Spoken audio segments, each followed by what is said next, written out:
Good morning, everyone, and thank you all for joining us on a Sunday morning for folks in the US, Sunday evening for folks in India. We are very excited to share with you work by our Python students. Some of them have just graduated from the intermediate program, and you will be hearing and seeing a lot of their work. Do you know who the chief is? I would like to request everyone who is not speaking to please mute yourself. If you are not speaking, please go on mute because we are getting some background noise. Thank you. So while these presentations are going on, keep in mind these students have worked on these presentations for the last, several months. Some of the work is quite complex. And even though I work in the IT field, while watching the dry runs yesterday, even I was a little bit in some cases a little lost because the work is so technical. It's very, very impressive. And I think that despite the technical nature, I think you'll really enjoy seeing the outcomes of the work. So you're in for a treat, just seeing what our amazing students and their mentors have done in the last few months. We have a very special guest here with us, Dr. Charles Severance. He has been a friend, ally, and supporter of Vision8 for many years. And we will introduce Dr. Chuck and hear him speak towards the end. As they say, we save the best for the last. We wanted Dr. Chuck to first see all the presentations and then share his comments about the presentations at the end. So towards the end of the event, we will be introducing Dr. Chuck.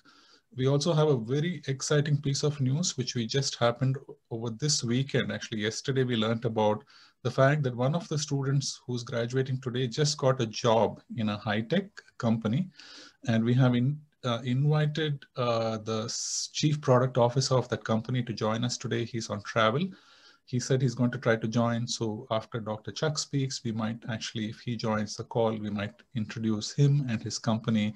This kind of an exciting breaking news which just happened yesterday. One of the students that you will be seeing today actually did get a job offer from the company to do Python coding. So that's kind of a very, really nice piece of news coming into this event. For those of you who are coming to Vision8 for the first time, I'll spend a couple of minutes introducing Vision8. Vision8's mission is to enable, educate, and empower the visually impaired so that they can live with independence and dignity. Our vision is to create a network of resource centers in many underserved locations which offer a comprehensive range of affordable services and devices for the visually impaired. We have three pillars: enable, educate, and empower. All of these pillars are covered through the Vision8 model. Next slide. So Vision8, a slide later we'll talk about the Vision8 model, but Vision8 partners with eye hospitals, and we have most of the major eye hospitals in India today are partners with Vision8. And we also partner with blind schools and help them to build up capacity. And we offer community services in the community centers. So there are some organizations which are neither blind schools nor eye hospitals. Examples of that being our centers in Vizag, our center in Berhampur, our center in Pune, and others. But we also offer several courses online. So people without going to a physical center, they can come online. And we have a Vision8 Academy portal, and through that portal and through Zoom and online services, we offer a whole range of services. People from all over India today are taking advantage of those courses. In fact, the Python program you're going to hear about is one such program. Next slide. So just a very brief introduction of all the things Vision8 does. Starting from the top, this is our Vision8 model. So we have 16 different types of programs. So we do early intervention and functional vision for infants starting from the age of 3 months up, so that we can try to catch vision impairment early and offer rehabilitation and corrective treatments for incurable vision impairment. We also offer low vision services and screening for adults. Number 3 is assistive devices and aids, and there the emphasis is making affordable assistive devices and aids so that people with vision impairment can use it. For people who are blind, there are different set of devices. For people with low vision, it usually involves magnification. There is also training courses in orientation and mobility, a wide range of computer training courses ranging from 1 week to 6 months. So, we begin with an introduction course at 1 week and a diploma course for 6 months. depending on the time and interest of the students. So this, we take students who have not had any exposure to computers, and by the time they leave the program, they're conversant with using computers, with screen readers, including email and internet. And so it's kind of exciting to see the transformation, digital transformation. Training in mobile technologies is another important program. Special skills training is a big bucket, and within that is Python. So there's a whole range of advanced programs like Python programming, digital accessibility testing, advanced Excel skills. And so Python is one of our special skills training program. We have Braille training is another one. Livelihood and employment. So we have a placement process through which basically students get placed and matched with jobs. Life skills is a general set of training programs such as activities of daily living and teaching people how to live independently. An example of this in some of our centers is teaching housewives how to cook safely in a safe kitchen. So we this is kind of a new initiative which now exists in 2 Vision8 centers, and more will be added. Spoken English training, we have a beginners program, an intermediate program. We have counseling and referral, so that basically people can learn how to advocate for themselves. They understand what their rights are. And so there's a training we offer, which actually advocates for people, helps the visually impaired advocate for themselves. We also have advocacy and outreach programs in the community, reaching out into the community, training and professional development for eye care providers, rehabilitation specialists, research and development, and conferences and events. So as you can see, there's a whole comprehensive range of things which happen at Vision8. Today, we'll be focusing on one of the programs, which is listed as number 07 here, special skills. And it's a very, very exciting program which has been running for 7 years now. And you'll learn all about that in a moment. Next slide. So just want to point out a few websites for those of you who don't know Vision8. If you have any questions, email info@vision8.org. If you want to learn about us, vision8.org. And also training.vision8.org is kind of where the Vision8 Online Academy exists. So with that, I will hand it back to Giri to take us through the main part of the program today. Over to you, Giri. Thanks, Ram. So the part of this one, right? So we started, as Ram mentioned, these training students in the Python programming about 7 years ago. And what we realized is that's a good start, but to get jobs in the information technology industry, they need more than just the programming. So how does the actual life would work in an IT industry, right? So what is the methodology? What is the software development looks like? Agile methodology and all that. So with the objective ultimately, as Ram announced, to get the students we train to get jobs in the industry. So that's what the path we're trying to lay down here. So with that said, what we've done is the students were trained in Python. We took them, gave them this 3-month window to build a product that they can demonstrate, right? That's what they have done here. With that said, Jayanti, you want to take through how we constituted this program, objectives, and what we have done? Yes. Thanks, Giri. Good morning, good evening to everybody. I'm Jayanti from Hyderabad, India. I've been with Vision8 for the past 2.5 years as Senior Program Coordinator, and it's been a very gratifying phase in my post-retirement life. And I'm happy to be there today to participate in this event.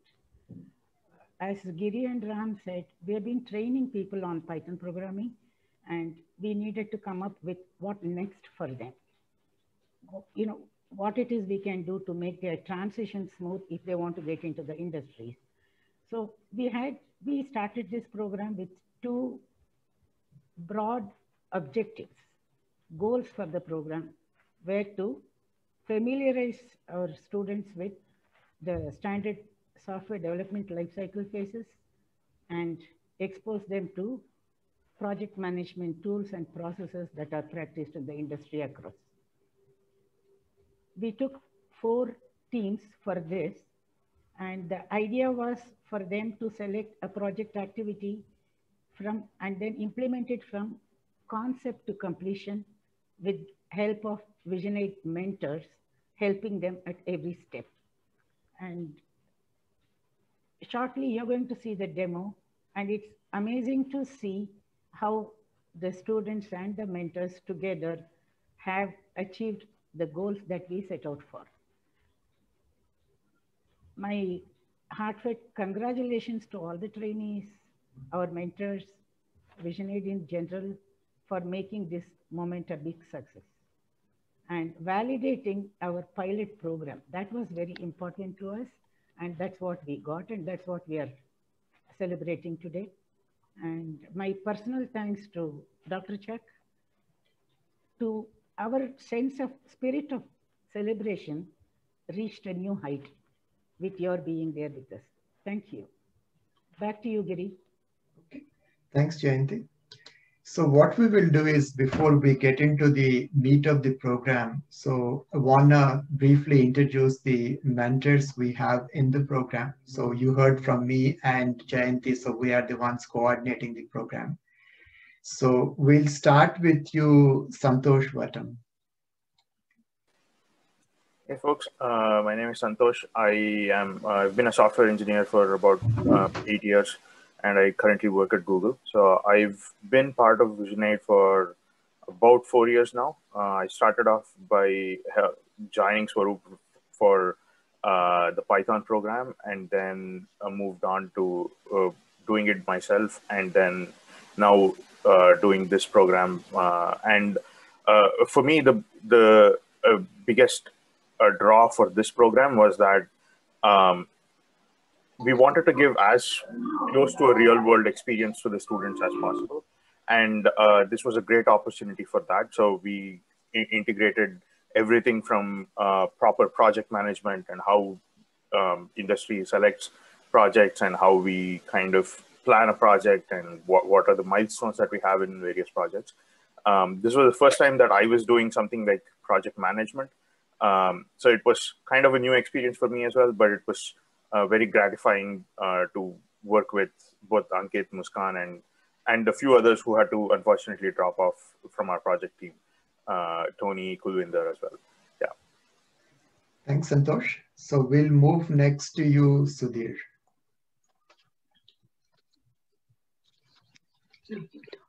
Along with Sudhir comes Shobha. So Shobha and Sudhir is a couple. So okay, maybe she said I have to go first, so let me go first.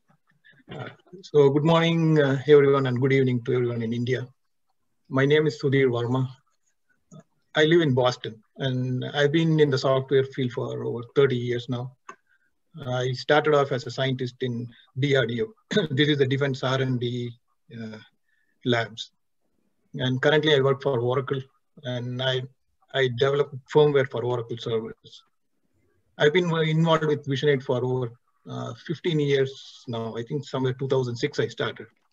So I'm a director, and I'm also currently the treasurer of the organization. And I started teaching Python maybe 4+ years ago. And I had a few students, maybe about 10 students already I've taught and mentored. And this project, we have been doing it for 2-3 months, and the students have done a great job. And this was an excellent, fulfilling experience. So I'll just hand it over to Shobha. Hi, everybody. Good morning and also good evening to everyone in India. My name is Shobha. I live in Boston. For more than 2 decades, I worked as a scientist and engineer in different industries. For last 10 years also, I'm working as a private equity investor. For last few years, I've been teaching visually impaired students whatever they need, different programming languages or machine learning or algorithms or whatever they need. I'm very passionate about fighting against human trafficking. So to that end, I'm teaching a class of at-risk students computer programming. Mentoring these Arkam, Rohit, and Santosh is really amazing. I'm really impressed the way they manage their time and prioritized between their work life or a student life and this project and whatever else is going on. It's good to be here today. I'm really happy to be here. Back to you, Giri, I guess. Thanks, Shobha and Sudhir. So let's go to Palani. Hey, hi. Good morning, good evening. This is Paraniyappa. I'm from Chennai. For a living, I work in a startup company called Datendriya Data Science as a product director. And for passion, and not just for passion, but also for my satisfaction, I work with Vision8. Basically, over a few hours over the weekend, I've been involved for over a year now. Absolutely gratifying and rich experience. I enjoy working with the students. In fact, I was basically joining Vision8 in the weekends just to as a co-mentor for Python basic batch, where a bunch of students would share their screens, and we wanted to test out how the multiple screen sharing sessions is going to be worked out in a Zoom session. And it panned out well. So that was my entry point. And to whoever it is, I would say, if you really need to know what satisfaction is, please do some volunteering. And I really like what Vision8 is actually giving me that kind of a window. Thank you so much. That's about it. Thank you. Thanks, Palani. And the last one we have is Swaroop. Hello, everyone. I'm Swaroop Vattam. I live in the Boston area. I'm a computer scientist by training.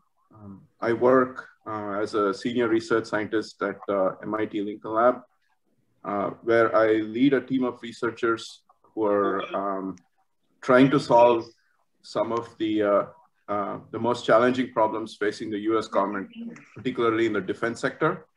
I also get to supervise many talented MIT students who intern with us every summer. While I'm generally very passionate about teaching and mentoring, I especially cherish this opportunity to teach our Vision8 students. I feel that teaching at Vision8, it has given me a new sense of purpose and a spirit of service that I cannot derive from my day job. I'm fortunate to be part of Vision8 community since 2016, and I especially feel proud to be involved in their Python programming course because coding is such an inherently visual task, and seeing a visually impaired students try to master this skill against all odds is tremendously inspiring and gives me so much joy and satisfaction. Thank you all today for joining us and showing your support and encouragement. Thanks, Farouk. So as Palani and all of us said, right? So if you're in the industry, you're trying to help, and we all have full-time jobs. So it's a commitment, I would agree, but I think the satisfaction you get from this program has been tremendous. It's the same case with me, Swaroop, Palani, all of us, right? So we've been through this one. So if you're looking to volunteer, contribute to the community, please reach out to us. We'll be happy to have you. And so we'll start with the main event now. So we have 4 teams, as we discussed, that will be presenting. The first one would be the SAM. This is a document analyzer from Ankit and Muskan. So I'll stop sharing. Muskan and Ankit, over to you. Thanks, Giri.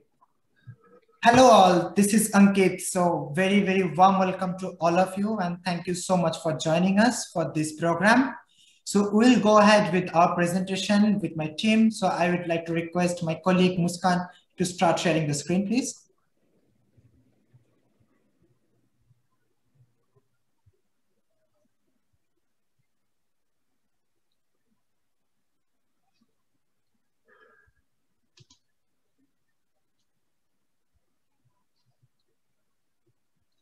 Yeah, Muskan, we see your screen, Ankit. So. Yes, I think her screen is coming up, right? Yeah, it's done. Yeah, it's there. Great. You can start. Thanks, Muskan. Great. So we are good to go with our presentation. So as Giri told, we'll be talking about our project or application that we developed under this mentor-based project powered by Vision8. So this presentation will be presented by Ankit and Muskan, and we have been mentored by our mentor, Mr. Santosh Bhattam. Next slide, please. Great. So a little bit about us. This is Ankit. I'm a student of technology majoring in computer science here in India.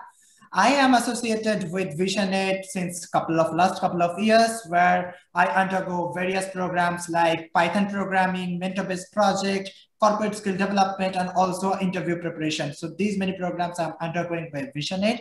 Apart from that, being a student of technology, I always love to engage myself in various technical events to address real-life problems faced by differently abled people. So on this note, I would also request to Muskan to say a little bit about herself. Over to you, Muskan. Hi everyone, I'm Muskan Gupta. Muskan means to smile, and I love bringing smile on people's faces. I am currently a student doing my undergrad in electrical and electronics engineering. I am a resident of Nagpur, Maharashtra. I joined VisionAid a couple of months back in order to strengthen my programming skills and to explore more opportunities in it. Thank you. Thanks, Muskan. We'll proceed by next slide. So yes, so here, as you can see, we have just shortlisted, we have indexed what all we are going to present over here. As you can see, I think we are good to go with the next slide. Next slide, please. Super. So this is the introductory slide of our presentation. SAM is nothing but a document analyzer. As we all know, due to the COVID-19 situation, all the educational institutes, all the IT industry, all things are mostly running virtually. And just due to that, we have a lot of digital documents with us. And somehow we have realized there is a need to analyze those documents, those digital documents based on some keywords. So that's where we worked on. So we have developed an analyzer tool, which will take some keywords as the inputs. And based on those inputs, it will have your files that you selected, and it will analyze, it will do the performance, it will do some operations at the backend, and it will show the analyzed result so that you can analyze your documents. For instance, we can say there are resume shortlisting part, just like for the HR, they always have a lot of resumes to shortlist. For any single human being, they have a lot of documents to be analyzed. So those all will be done through our application. Next slide, please. And from this slide, Muskan will carry forward. Over to you, Muskan. Thank you. So basically, our application has been developed in the Python environment. It is a desktop application built using PyQt5. The reason for choosing PyQt5 is because PyQt5 is compatible with almost all operating systems, be it Windows, Linux, or Mac. In order to build our codes collaboratively, we've used Git and GitHub.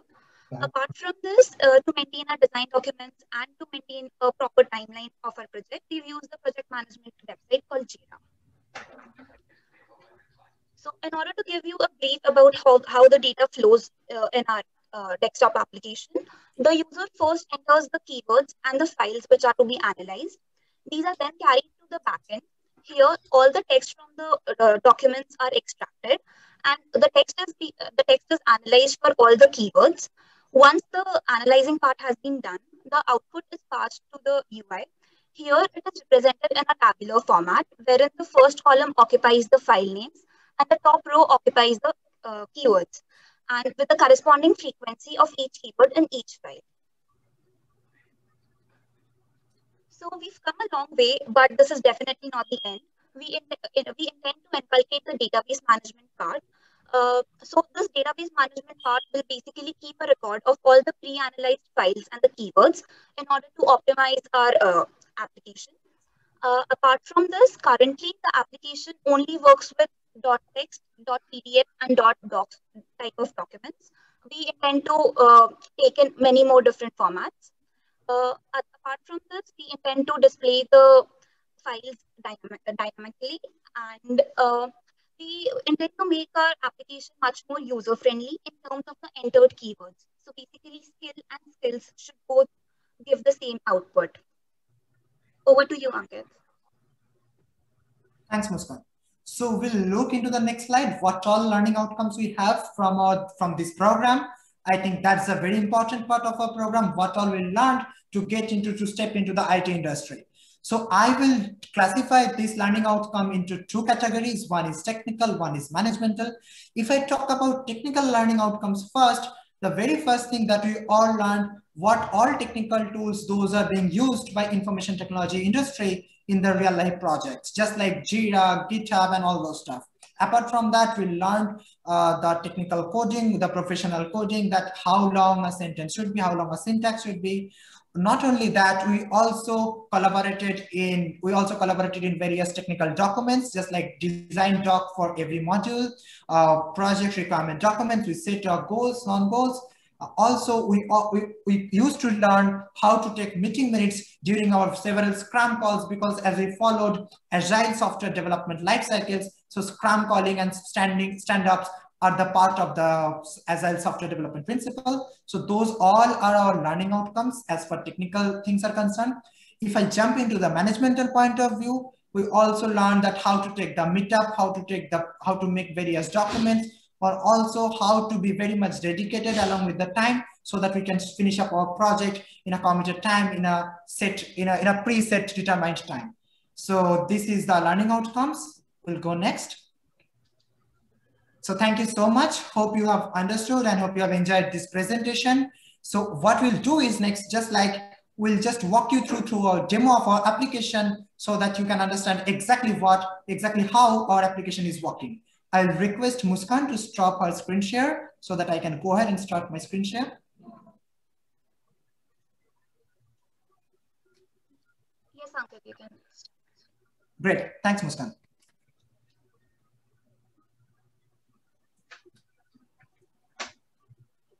I don't know, you might not have stopped properly. It is not allowing me to do the screen share.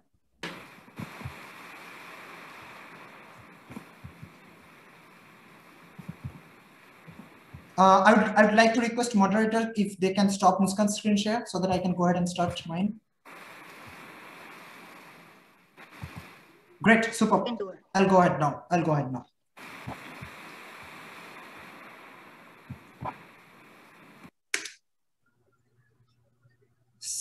So I have started screen share. Is it visible? Can anybody please confirm? Yes, it is. Yes, it is. Thanks, Gary. Great. So what we'll do, so we'll first run our application, launch our application. For that, we have to be first on the repository where our application is stored. And for launch, we'll just run a Python command, that is Python space, the file name, that is userinterface.py. And it is coming on our way. Yes, so it is there and I have just maximized it. Hope it is visible to all. So as you can see, there you go. So this is our application. The title is Welcome to SAM. SAM is nothing but our application name. And it is first allowing you to select some files. There is a button, Add Files button. I will hit on and go ahead and select some documents.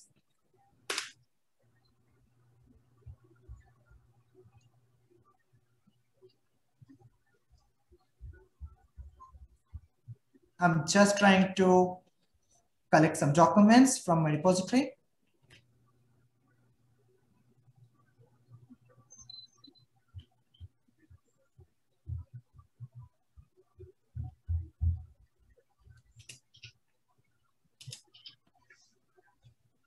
Great. So I have selected three files where there is a .txt file, there is a .pdf file, and there is a .doc file as well, which is nothing but a Word document. So I would like to show one more thing, that an additional check we made, that if you don't put either a single keyword or if you don't choose a single file, and if you try to hit analyze button, click on analyze button to get your job done, it will show you an alert message. I think it is visible. It is not allowing me to do the analysis. So what I will do, I will make some keywords into the edit box.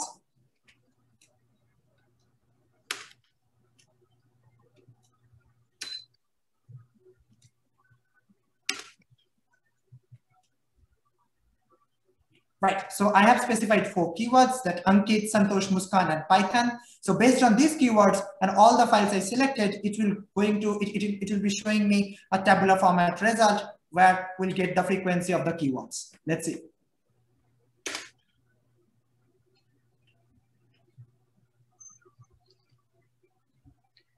There you go. As you can see, it is just showing you what all keywords, how many times they are present in every file. So it is just showing you the frequency, and this is how you will get to know which document you should use based on which keywords. So that's all. Hope you enjoyed and understood our presentation. Thank you so much. Thanks all. Over to you, Giri.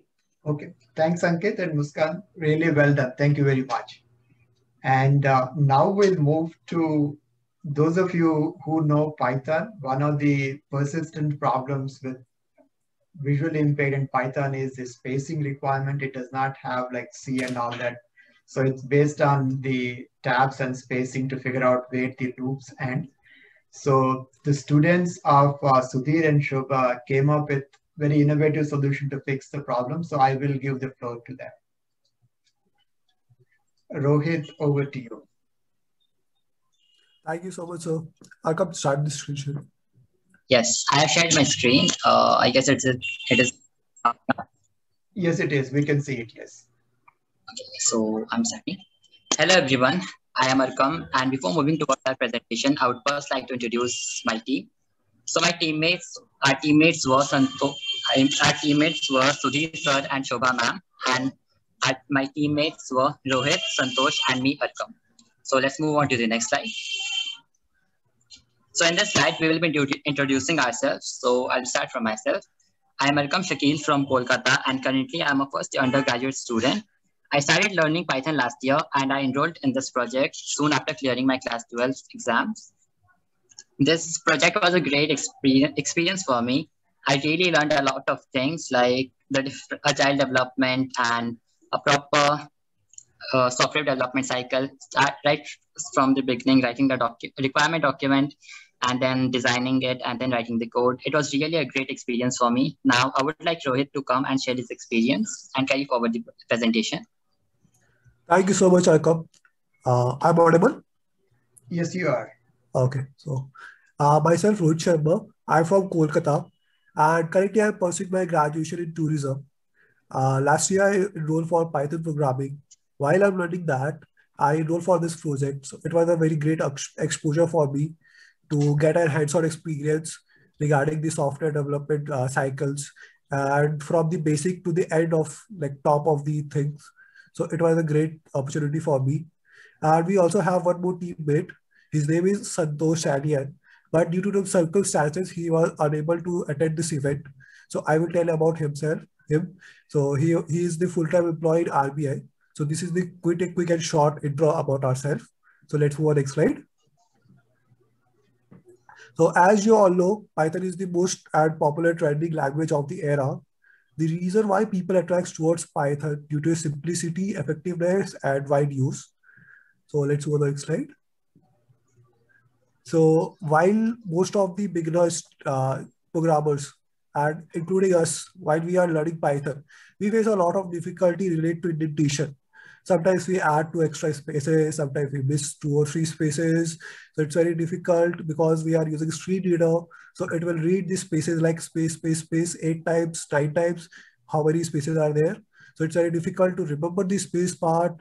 So we thought how we can resolve this issue. So in the next slide, we will tell how we deal with that. So let's move to the next slide. So I include my team mentors with my team. We thought how can we resolve it. So we had our research and we like look onto other languages like C, C++, and Java. They just use indentation just for visualization. Instead of that, they use curly brackets for a block. So over here, we come with the same concept. Our application will take the file from the user and see the respective symbols, which is hash curly brackets, and do the indentation and give back to the user that file. So let's go to the next slide. So in this slide, we will tell some extra features which our application contain. So few of them are like our application can run from CMD as well with Python IDE, all type of tools. With this, like our application also create new file if user want a copy of his code. And with this, like user can also give multiple files and multiple directories at a time. So user will don't need to waste the time. And with this, like as I told, we have a default symbol. So if user don't want to use hash curly brackets, so user can use his customized symbols like hash left bracket, hash left parent. So in the next slide, I will tell you how our application works. So let's move to the next slide. So over here, you can see the left-hand side before process code is there. And in the right-hand side, after process code is written. So we take an example of if block. So suppose you start an if block. So just assume as a line. So at the end of that line, you have to use hash left curly bracket for denoting, okay, from here the block starts. And below that, we initialize only one line, which is print statement. So at the end of that line, we used hash right curly bracket for denoting, okay, from here the block ends. So you have to follow the same concept entire your code and give that code file in our application, and our application do the process and give back to you that file. So this is the concept of our application. So now I request Arkam to take forward our presentation and show the demonstration for better understanding. Thank you. Thank you, Rohit. Now I would like to proceed with the demonstration. So as Rohit said that our application could be invoked from both command prompt and the Python ID. So I'll be invoking our application from the command prompt. So user need to start the command prompt, and after that they need to go to the directory where our project files are being kept. So user could use the cd command provided by the Windows. After going to that directory, user could start using our application. So I would first like to show the first command, which is -h. It is one of the most useful command of our application. It is basically used for the help function, help app thing.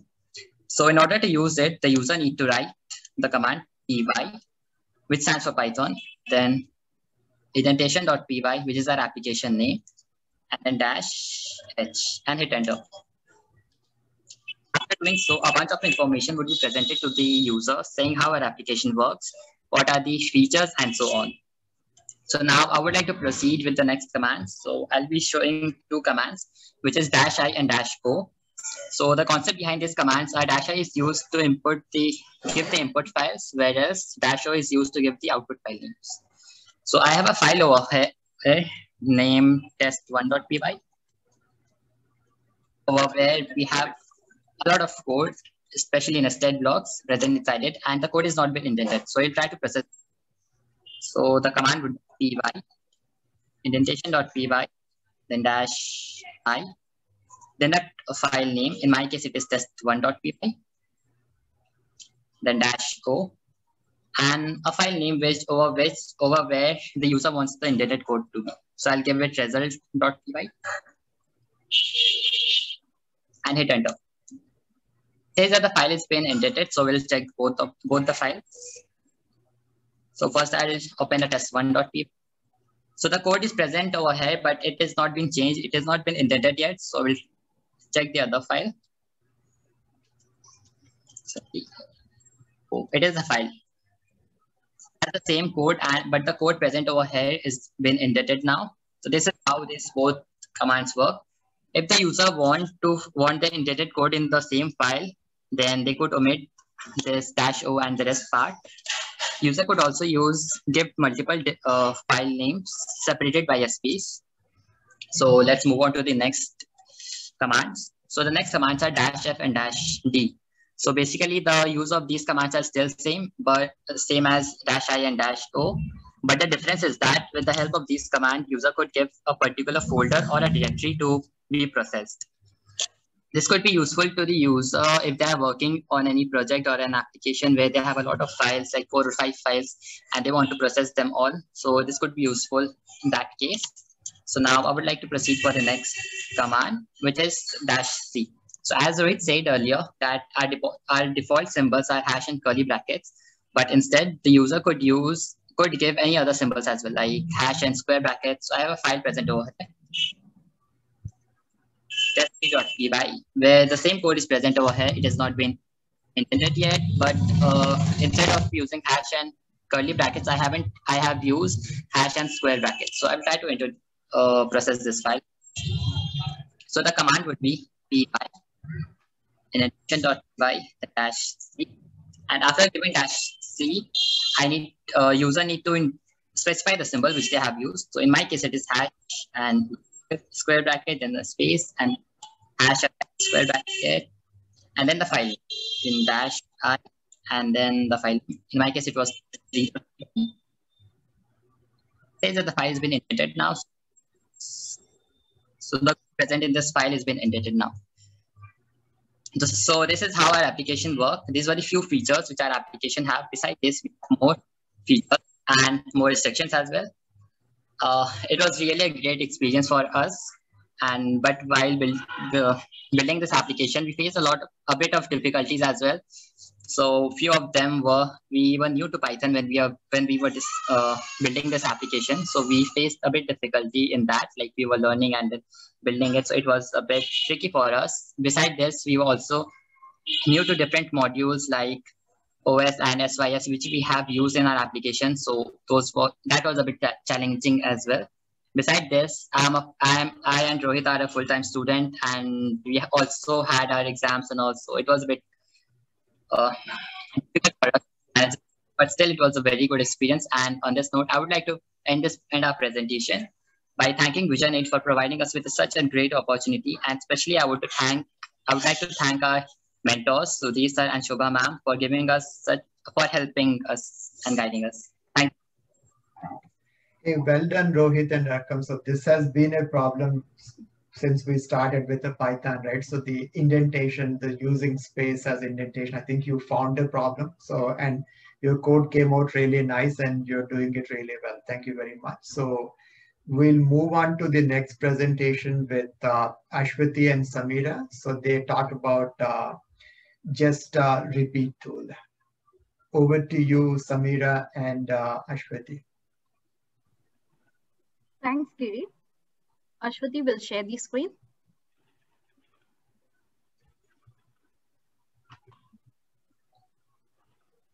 Yeah. So welcome one and all. The thing and I would like to present before you just repeat tool. This tool is developed by Samira and Ashwati under the mentorship of Palinappan. I, Samira, work as a project coordinator in Bangalore, Cisco, and I'm currently from Goa, India. And with Vision 8, I have completed two programs. That is, one is Python programming course in March 2019 and mentor-based training, which is currently we are presenting before you all. Now, I would like to call on my colleague, Ashwati, who will take over the presentation. Hi, I'm Ashwati Rikki. I'm a BCA graduate from Kerala. I have completed basic Python course, then digital accessibility testing course, then mentor-based Python project, and currently doing corporate skill development course by Vision 8. So the objective of our project is to automate the process of recording vocabulary so that good quality audio can be provided to the end users. Currently, it is running an SCP program, that is speech training program, where children listen to the vocabulary audio and repeat the same. So here we have several challenges. The first one is that unavailability of volunteer. It is hard to find a volunteer to record the audio, and even if we find a volunteer, there are other several issues related to the quality of the recorded audio. That is, each volunteer will have different accent of pronouncing words, and in case if any error occurs, the volunteer will have to record the audio again, or he will have to edit the audio file to get a quality audio. And the next is, as the children have to repeat each words, there should be enough pause between the words. That is, if the word is a short word, there should be a short pause, and if the word is a long word, there should be a long pause. So in order to overcome all these issues, we have come up with a project that is just our tool will automatically convert a text file into an audio file within seconds, so that we can reduce the work of a volunteer and we can save time as the audio file is generated within seconds. And the other positive side of our tool is that the tool will automatically add dynamic pauses between each word according to the length of the words. That is, if a word is a long word, there will be a long pause so that the children can repeat the word. So now let's see the demo of a project by Samira.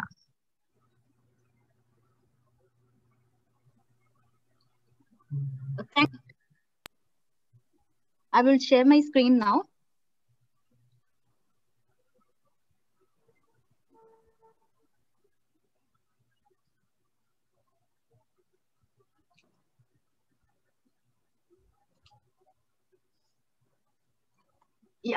So as Ashwati said that I will be presenting the demo. So let's go ahead with it.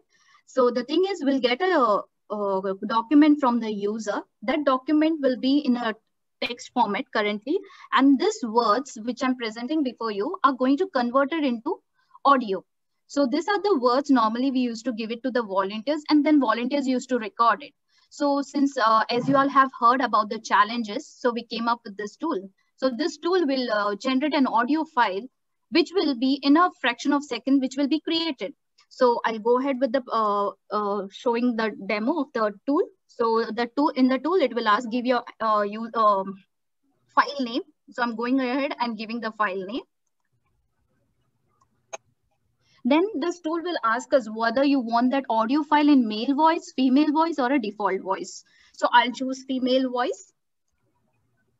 Then it will ask us in what speed would you prefer, whether you need it fast, slow, or medium. So I'll go ahead with the medium speed. There are two types of mode in this tool. The one is classroom mode and other one is WhatsApp mode. We'll see the difference when we hear the audio file. So I'll go ahead with the WhatsApp classroom mode now. So once we have received this message, so that means our audio file has been created. So I'll go to the folder.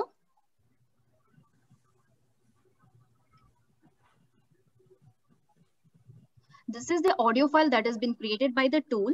Initially, we'll hear 10-second pause and later the words will be spoken out. Evening. 1, 2. Good. 1, 2.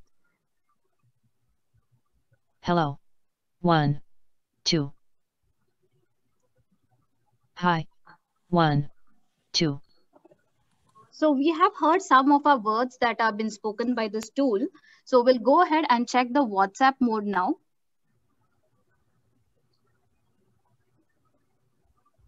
Same thing, again, it will ask us the file name. I'm just going and giving the same file name.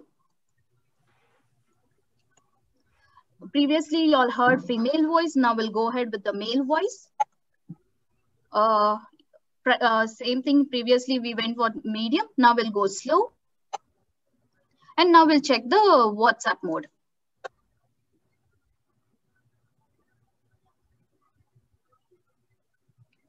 So once we receive this message, that means the file has been created. We'll go ahead and see the file.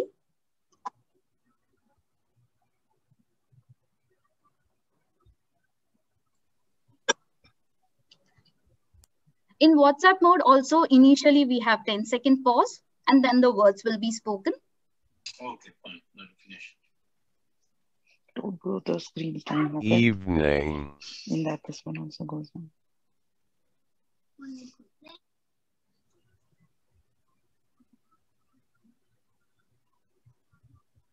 Good.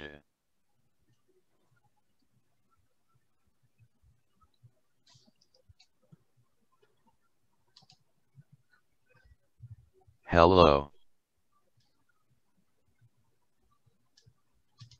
So we have heard few of our words that have been created by this tool. So the difference between WhatsApp and classroom mode is, in classroom mode, it will speak out word and then 1, 2. After 2 is spoken out, the students will repeat the word whatever they hear.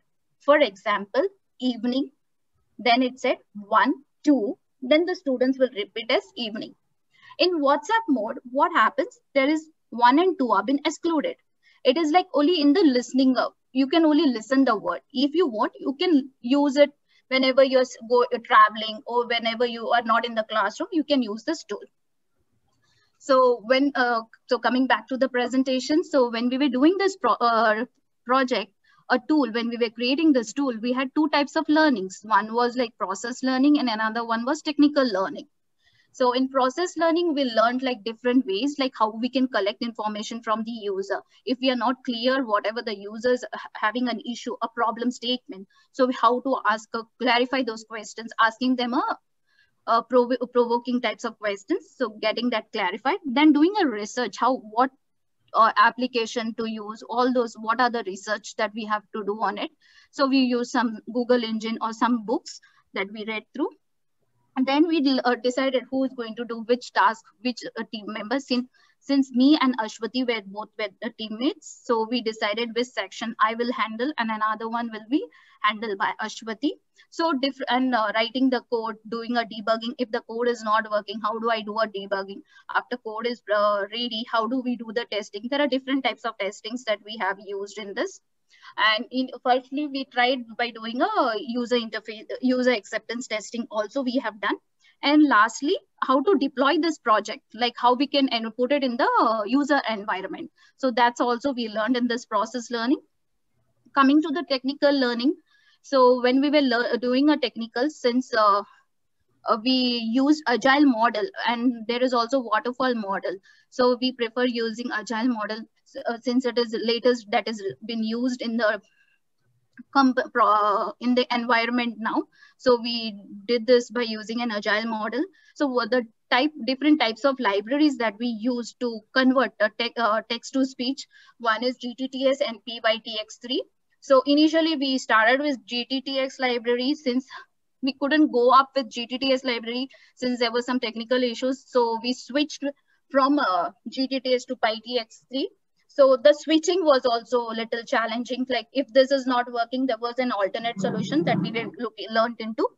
Then nextly, we learned different types of inbuilt libraries, that is Globe, OS, System, SYS. And then nextly, when we were combining MP3 files, we had to use a PyDub library. But when we were converting the MP3, it was having some issues. So then we converted, we started using another audio files, that is WAV files. So these were the things that we learned, how to switch between different technologies, how to use different things. That's the learning that we had. This project has a scope of improvement. Like firstly, it has to generate folders to create automatically by the program. Currently, we create the folder structure is created by the user currently. So going forward, we are thinking that it should generate automatically by the program. Nextly, the words that have been given by the user, they are not in the same order, whatever file has been created now. It is created in an alphabetic order. So we are looking for that also as a change. Thirdly, how to handle special characters. Like for example, if we have what WHAT apostrophe S, that has been not taken into. It just takes simple words like what is. So it takes those type of words. And currently it takes only TXT files. So we would prefer the files, intake of files should be like doc file, Excel file, CSV files, and PDFs. Lastly, to have a user interface for this thing, for the tool. Questions? So the thing is, as Giri mentioned, we'll go ahead with the questions later. Thank you all for listening. Thanks, Amira and Ashwati. Really nicely done. So I know we are probably like 5 minutes running short on time. So Arun, we're not taking anything away from you. Arun, to you and to your hand gesture project. This is our last project, correct? Yeah. Yeah.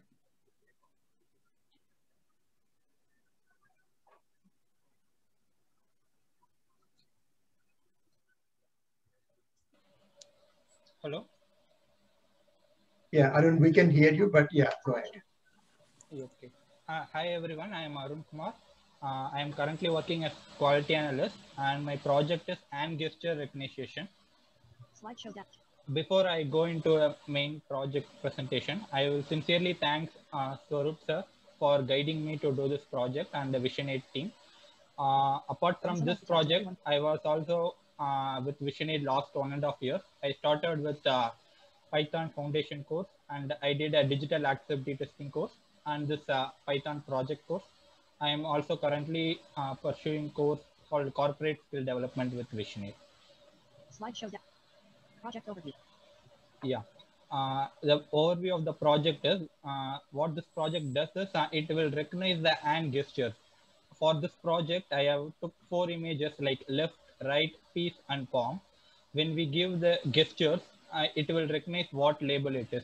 To recognize the label, I have created a machine learning model. By training a few set of images, I have created a model through which it recognizes the label. The main purpose of this project is it helps hearing impaired people. For example, a deaf person tries to communicate with other people. They will show some hand gestures, but other person couldn't able to understand since they cannot produce voice. So this project will help to convert the gestures into a label or a voice so that they can communicate with others.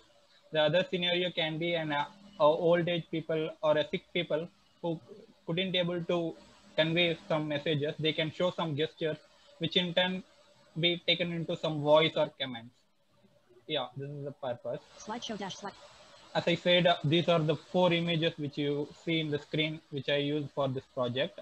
Whereas the first is the left image. When I give this image as input, it will show it will give us a label as left. And if we give piece image, it gives us a piece, and palm image, it will give us a palm. And if we give right image, it will give us a right. It recognizes through machine learning model. Slideshow dash slide. What technology used? The various technologies which I have used for this project is basically a Python. And then for backend, I have used machine learning process. And I also used image recognition technology. I have also used the Ludwig framework, which is made with TensorFlow. And for front end, I have used Streamlit library, which is helps to create a web application. Streamlit is a library built over Python. Slideshow dash slide 6 project phases. Okay, various phases which have used this project are initially I have collected the data. The data collection process was a little difficult since I tried to collect as many as images. I have collected 78 images for this project. Bullet data collection. And the second phase is data pre-processing, where I have pre-processed the images, making into a grayscale and reduces the shapes. Bullet model. And the next phase is model development, where I have developed the model in 2 encoders like stacked CNN and ResNet. I have trained in both encoders, in which a ResNet encoder shows me a more accuracy. So I choose that as the final model. Slideshow that project phases left bullet. And the next phase was model deployment, where the model which I've created, I have deployed as a web application using Streamlit library. Bullet testing it. And finally, I have tested this project with 8 images and each 2 images from each category, and it recognized all 8 images very well. Slideshow that my learning in this project. Bullet. Yeah, throughout the process of this project, I have learned many things. I have learned to use Git. I have created various branches to see various model outcomes. I have also learned to use Streamlit library to deploy a web application. I have learned machine learning process, various phases of machine learning process. I worked on each user's. I worked as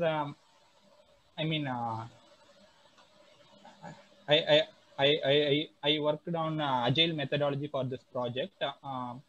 Various sprint I kept as a target every 2 weeks. I have built each phases. Slideshow that my learning. Bullet I learned to conduct.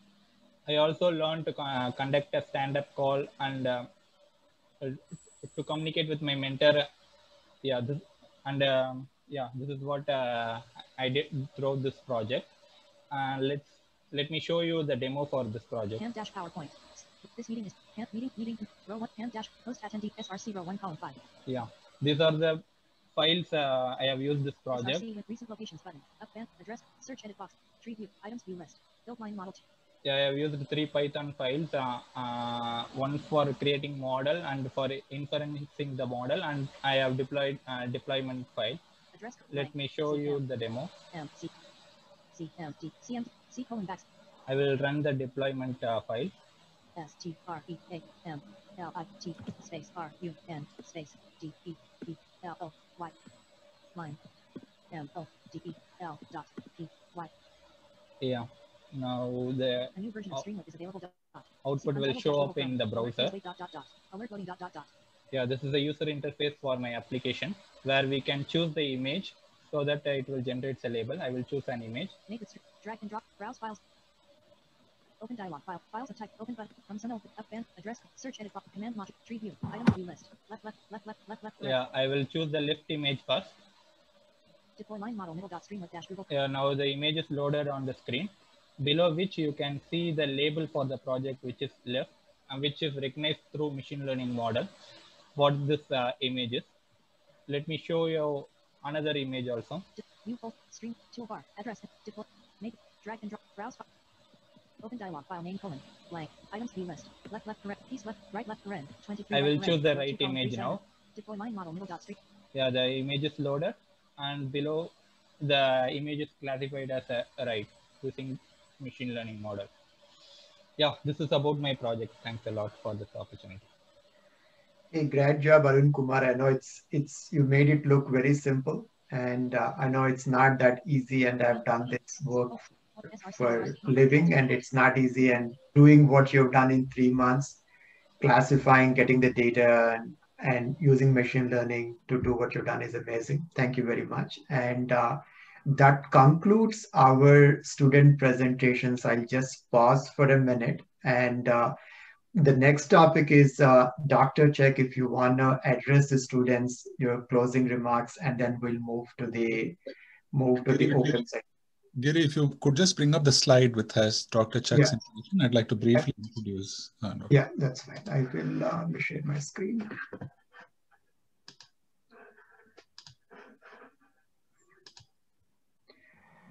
You guys should be able to see my screen now. Yes, yes. We are very honored to have Dr. Chuck, Dr. Charles Severance with us here today. Dr. Chuck is a celebrity in the field of education, especially with computer science and programming. His course, Programming for Everybody, is the most popular course in the world, which is no mean feat. It has 2 million students on Coursera alone, and on many more across other MOOCs where it is taught. In addition to that course, he teaches over 20 other courses. He's also a pioneer in the open source learning movement and is the chair of a project called Sakai, which actually takes open source MOOCs to a whole new level. And he's a big fan of open source learning, open source MOOCs. We were fortunate to connect with Dr. Chuck when he first visited India a few years back. You see that picture, the top left.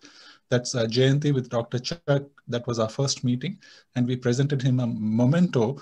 And then there's this nice tweet by Dr. Chuck, who's kind of very fond of Twitter, and he says that he said, "I will always cherish this gift from VisionAid, and it reminds me why I teach with free and open resources." So ever since then, Dr. Chuck has been in touch, and these are pictures of various other photos with our students. We see Bhargav here, and we see Nisha, and we see Aditi, and we see Sonal Patel, who's also here with us today on the call. So thank you, Dr. Chuck. That was actually in Boston when Dr. Chuck came for the conference. So in addition to being a mentor, cheerleader, and supporter, Dr. Chuck is now playing a very important role. Contribution for VisionAid. Through his company learning experiences, Dr. Chuck actually employs some of the students in our digital accessibility program. And I see Dr. Chuck's senior staff from learning experiences. Mr. Chris Knapp is on the line. Hello, Chris. And Dr. Chuck, we really no words to thank you for everything you have done for VisionAid and for our students. And with that, I'd like to turn it over to you to say a few words. Thank you. I'm going to stop sharing, yeah. Yeah, you can stop. Yeah. Give me a second. I need to figure out how to do this. Yeah, Giri, can you stop sharing? Yes, I can. So thank you, Ram, for that wonderful introduction. This is the plaque that I got in Hyderabad with Jayanti. It is never far from my heart. It is never far from my heart. And it has brought me great joy, and everything from that moment until now has brought me great joy. And so first, I'd like to say congratulations to the students and the mentors and to VisionAid itself. I've seen many things and participated in many VisionAid events, and they always bring me joy. But if I look at them over time, each one brings me more joy than the one before. And that's part of growing and improving and getting better. Learning is a journey, right? each individual has their path that they must take. Sometimes we're kind of alone, but hopefully often we are with others. And it is important on that learning journey to find our path. But if I think back on the 4 presentations that we just watched, the even more important part of everyone's learning journey, including mine, is to make the path for the next those who are going to take the journey after you easier, right? And so there is a recurring theme in each one of these projects that think about the next person who's going to do a project and how they might have benefited from the work that was done that we saw today, right? And so if you're the first one climbing up a mountain, it's very difficult. But if you're the first one climbing up a mountain, one of the things that you do is you leave some rope or a handhold or something, or just write down the easiest way to climb the mountain. So the next person that climbs the mountain doesn't have to do take the same risk or feel the same difficulty or feel the same challenge. And so it really brings me great joy to see these projects that not only are they great projects on their own, but they're great projects that prepare for the next time that we will be together and joyfully celebrate some achievements. The achievements will be even greater. And so I was just making furious notes as I was watching all these things about, like, I just wish I had 20 minutes with everybody and said, you should try this. And what about that? And, you know, I mean, I want to be a mentor is what I secretly want to be a mentor. And so this is, let's see, did I get everything? Yeah. And so I know we're short on time. And so I will just wrap up and congratulate everyone. I congratulate the students, congratulate the mentors, and congratulate VisionAid for giving us all a structure in which all of this can happen. And just let's all reflect at this moment on how far we've come and how every time we do something well, it means that the next thing we are going to do is going to be done even better. And the students, I'm sure at times it took patience for you to stick with this, but all the work that you've done and all the struggle perhaps that you felt is hopefully going to make it easier and easier and easier. And I just am very excited about the future of all this and the kinds of celebrations that we're going to have, you know, year after year after year with this effort. So again, thank you for having me and congratulations to everybody. Thank you. Thank you so much, Dr. Chuck. Very meaningful words. And I was also impressed that the students really sought out problems which they are facing and solved those problems, not only for themselves, but for future generations of students. So great job, students and mentors, in thinking of creative projects which are so useful to you as well as to future generations. So you know, before we offer a vote of thanks for the students, mentors, and to Dr. Chuck, we have a very special announcement. You know, just over this past weekend, we learned that one of our students got hired by a startup company in Bangalore, and we invited the chief product officer of that company to join us and to say, you know, what, you know, how that worked out. And to do this, I'll request Palani, one of the mentors, to actually help us make the connection. So Palani, could you please introduce this opportunity? And let's put a spotlight on Palani if he's around. Palani? Yeah, thank you, Ram.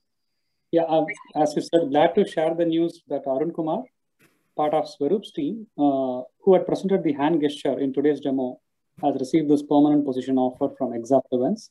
This would not have happened without the efforts and involvement from Mr. Karthikeyan Shankaran, who is the Chief Product Officer of Fluence, who spoke with Arun earlier. Karthik, I know you're traveling. By any chance, if you're able to speak, kindly, I request you to speak a word.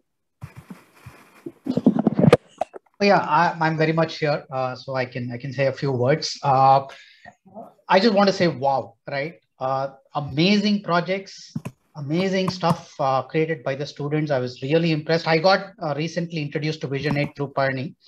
and very happy to be part of this meeting, this gathering where the projects were showcased, right? I'm truly impressed with the kind of projects done. And of course, I had a chat with Arun Kumar, I think 3 or 4 days back. And again, truly impressed with the project per se, because it's a tough problem to kind of solve. And the way he kind of explained it and the way he has followed the set of steps to be followed systematically to solve that problem was very, very impressive, right? So again, since I'm kind of new to this thing, I'm very, very impressed. And I hope from Exafluence perspective and my perspective, I can offer a lot more opportunities for people through VisionAid. Thank you very much. Thank you so much for joining us, Karthik, despite your travel, and thank you for partnering with VisionAid to create employment opportunities. We really deeply appreciate that. So, big thanks to you and your company on behalf of our students. Sure, thank you. So we will now move to a vote of thanks, for which I will request our chairman, Mr. Purandang, to offer a vote. After the vote of thanks, the event concludes, but we will request everyone who wants to stay back and share their thoughts. It will be open mic. I know a lot of people might have inspiration and some people might have questions for the students. So we will stick around another 10 minutes or so after the vote of thanks. Please stay back, share your thoughts. We would love to hear from people in the leadership team, both here and in India. And also we'll take questions from anyone. So over to you, Mr. Purandang.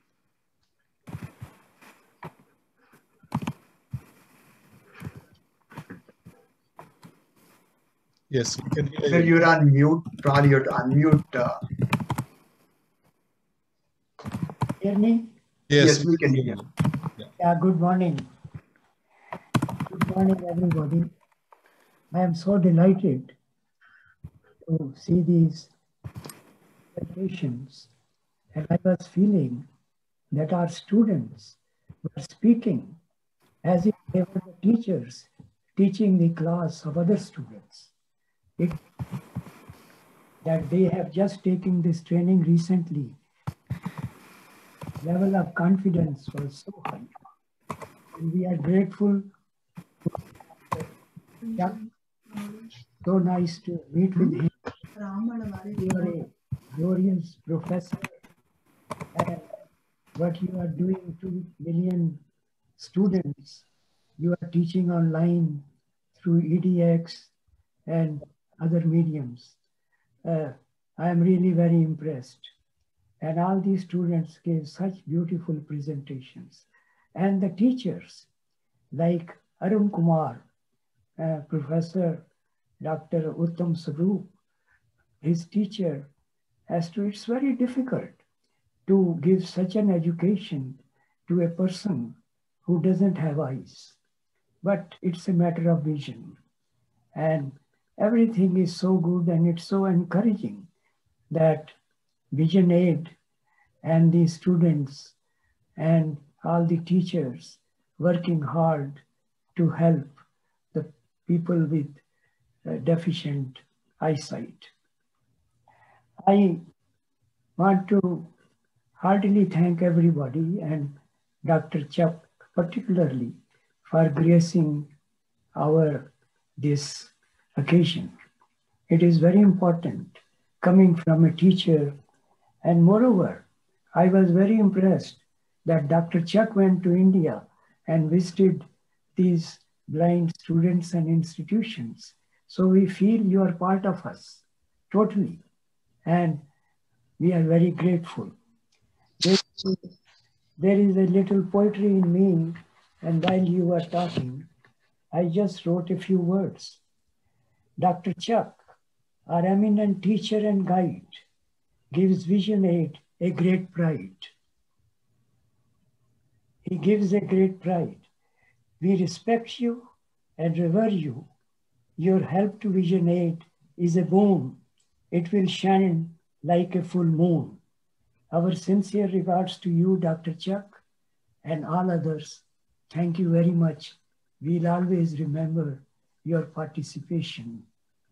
I respect you. Thank you very much. Thank you. Thank you very much, Puranji, for that wonderful poem and the vote of thanks. So we will now have an open mic. If anyone would like to offer any comments, I know there are so many people on the call, but feel free to share your thoughts, comments, or any questions you have for the students. And Dr. Chuck had also offered, I think he had a lot of comments for the students too. I think we should request him to share it as well, Ram. Yes, we will do that. But I just wanted to give other people a chance as well. We have people. Sure. Yep. We have, I know we have leadership team from India, Mr. M.S. Raju, Colonel Sitaram, and people from here, Ali Rizvi, and so many others. So if anyone wants to say anything, a short statement, or if you have any questions, please, this is the time to do so. We'll stay for another 10 I'm Dr. Sitaram from India, and I'm totally amazed, and most of the subject has gone over my head. I'm a cardiologist, but I'm feeling as if I'm remembering the first days when I entered the cardiac theater and watched open heart surgery, and such a complex thing, and handled such great ease and so well coordinated. And I must congratulate all the mentors, as well as the students, as well as the people who made all this possible, the Vision Aid. And Dr. Chuck, you are a fantastic leader. I hope you come again and again and grace the occasion. I just picked up a small little poem about visually handicapped persons. I thought I'll just let it 2 stanzas by Marty Gregoria. And I quote, "Oh, can't you see as you look at me that I am me? I want to live in dignity. I want to laugh, to dance, to sing. I have so many gifts to bring. I am an invincible spirit. My rise to the greatness lies within. Accept me as I am, not what I might have been." So the unquote. So this is a small poem which is ideally depicts students in their uphill struggle and doing so well. Thank you so much, everyone, and have a great day. Thank you. Lovely poem. Thank you, Dr. Sitaramji. Thank you. Anybody else would like to say anything? Yes, Ram, this is Ali, and I'd like to really, I'm so overwhelmed by all that was said and what we saw and heard these students. Amazing work that we started off a few years ago. I remember the time when you and I think, had gone to Rhode Island and at the Pan-IIT program, and I think that's where the whole thing started with this a special thing coming up. And since then, it has been such a rewarding journey for many of these students under the stable guidance of our mentors and teachers, Giri and Sarup and Sudhir and everyone. And we are so happy that we have found in Puranji a poet as well. He wrote this poetry for Dr. Chuck. And Dr. Chuck, you amaze everybody. I mean, we were so impressed, and we were so happy that we've asked, and our students benefit from your engagement. Thank you so much for everybody to joining, and then feeling short of words, and again the emotions sort of they take over you. 90% of what they said went above me as a non-techie, and they're like teachers teaching amazing work. Thank you so much. Yeah, and Ali, if it makes you feel any better, I've been in IT industry for 30 years and I barely understood half of it. So you're not alone. So. Ram, you are not a computer man. Yeah. Thank you, Ali. Anybody else has any comments they would like to offer? Yeah, Ram, I have something for Dr. Chuck. Yes. So Dr. Chuck, I've been mentoring students, even my wife too. So this for the last 4 years, we have been following your textbook, and it's really well written. That is a very good way to start learning Python. I actually started learning from your book, and then now I'm teaching those students. So thank you for that and making it available for free. And all the students also really, they appreciate learning from that book. So thank you again for that. Yeah, very well said, Sudhir. Yeah, I have myself taken Dr. Chuck's course, and it's one of my favorite courses. Yes. Learned a lot from it. Anybody else has any comments they would like to offer? I just wanted to say sincere congratulations, to all of the students. Completely blown away with the presentations. Kudos to all the mentors. And of course, thank you to Dr. Chuck. He's been so inspirational, and, he took the time to even visit us for the Boston Accessibility Conference, and he spoke to all of our to the Boston crowd here. I took the time to visit people, our students in India, and the students and mentors. Like Dr. Chuck said, I'm sure there's much, much more coming your way. And Dr. Sitaram, your poem was also amazing, just like Mr. Purandang's. There's nothing to stop these students. They just need the right opportunities. And we want to thank Palniappan, Dr. Chuck, Chris Knapp, and Karthik for giving opportunities and giving them a chance to prove themselves. Sky's the limit. Congrats again to all graduating students. Kirti, well said. Any other comments, questions? I joined for the first time. Thanks to Revati for introducing me to this wonderful platform. I myself have been in research, so I moved to teaching because teaching is kind of an art where you learn also and where you teach also. I want to compliment all the teachers who are teaching these students and wanted to say thanks to Dr. Chuck that he has been really joined and he has been really doing a wonderful job teaching them too. So a teacher takes a hand, opens a mind and touches a heart. And you all are doing that. And I just wanted to thank Vision 8 team for making me a part of it. Thanks, Revati. And good luck to all of you. It's really beautiful morning today because we saw this. Thank you. Well said. Thank you so much, Monica, for joining. And thank you. You're an educator yourself. And thank you for volunteering with Vision 8. Any other comments, questions?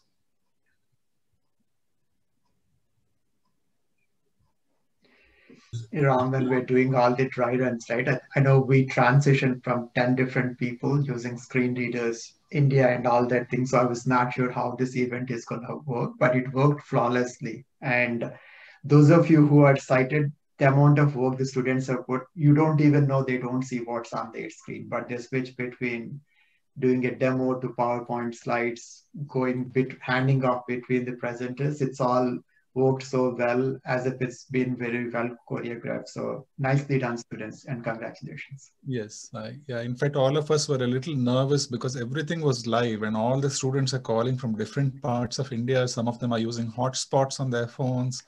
But Giri still felt that instead of pre-recording it, let's just do it live and take a risk. So that was a good call, Giri. It all worked out well and great job by the students also. Hi, Ram. I tried to say a few things, but I think I was on mute all the time. So nothing came across. First of all, I tell you, I've been listening to this thing for the past hour and a half, and I've thoroughly enjoyed every second of it.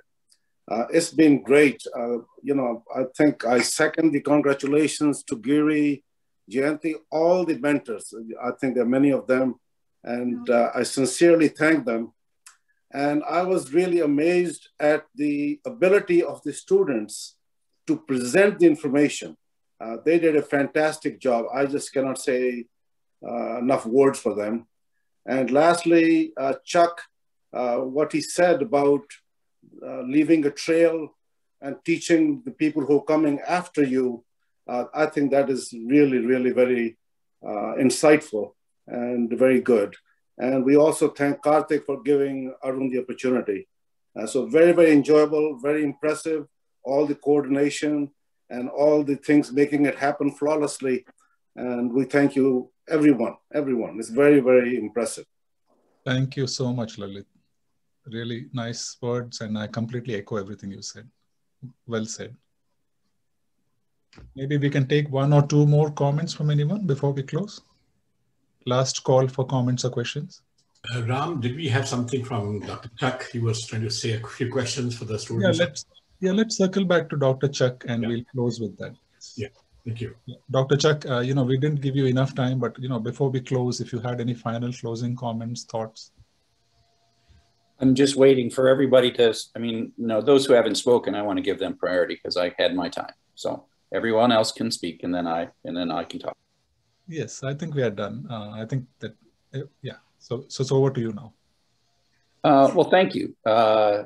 So I liked the idea of explorers, you know, and this celebration that we're having right now, it reminds me of like the explorers in England 400 or 500 years ago, and they would go out on their ships and they would do brave things, and they would come back and then gather together sort of in some room, mahogany room, and toast each other as to the grand and glorious achievements. And I feel like that's what we're doing, right? This is all about exploration and pushing boundaries and having the audacity to think that we can, right? I mean, the first thing that you have to have for the students is have the audacity to think that you can do this. And for all of us to have the audacity to think that we can do this. So the presentation and all the presentations were great. I want to learn more about QT from the first presentation. It's a bit of a secret, but one of my favorite languages ever was Visual Basic 4. And I saw in that first presentation a throwback to a graphical user interface backed by real simple code. And it's a real powerful way to build graphical user interfaces. And I think that's one of the things that we should, that Python is great for things that don't have visual interfaces. And another student mentioned that she was going to add a user interface. And so I think that that's something that we need to begin to show beginners, users how to do and how to build interfaces. And so I think that's building user interfaces for Python applications so that they can be used by people who don't want to type commands at command line. I think that's really important. But the one that touched me the most was the Indentation project. Satush Shekar, from the first moment that I got involved in Python, and that's 2008, I saw this indentation problem as the greatest barrier. And it's fun to see computer science students who learn languages like C and C++ with curly braces saying, you know what, those curly braces are helpful for people with limited vision because they act as a syntactic guideposts that say where you're at, and you don't have to count spaces. And thank you so much for that problem statement of counting spaces. And some of you know that I have struggled with this. Some of you have worked with me on trying to build Braille versions of simple Python examples, because spatiality, or where things are at, matter more in Python than in other languages. And I'll just say, I still think it'd be great to have good Braille samples for the first 10 chapters of my book. And that's something that I've been working on in the background for a decade almost now. But one of the things I'll just share with you is that my Coursera materials are getting a little old. It's been a great run and it's very successful, but we went from Python 2.7 to Python 3, and now we're at Python 3.8. And there's actually, whether you know it or not, there's little flaws in the lectures. But I think the other thing, and I saw this in the students' work, another thing that I've struggled with from the very beginning in 2008 is, what editor should people use? What editor should I promote? And we've used lots of different editors, but VS Code, which I saw several of the students, and I was happy to see that the students were using VS Code. And so I am thinking and expecting that sometime in the next 12 months, I'm going to completely re-record all of the lectures and do all of the work in VS Code. And I would love to hear from students about that decision, whether VS Code is good. But then further, as I was watching the Indentation project, I kept thinking that should be a VS Code plugin. And perhaps what you're doing is going the wrong direction.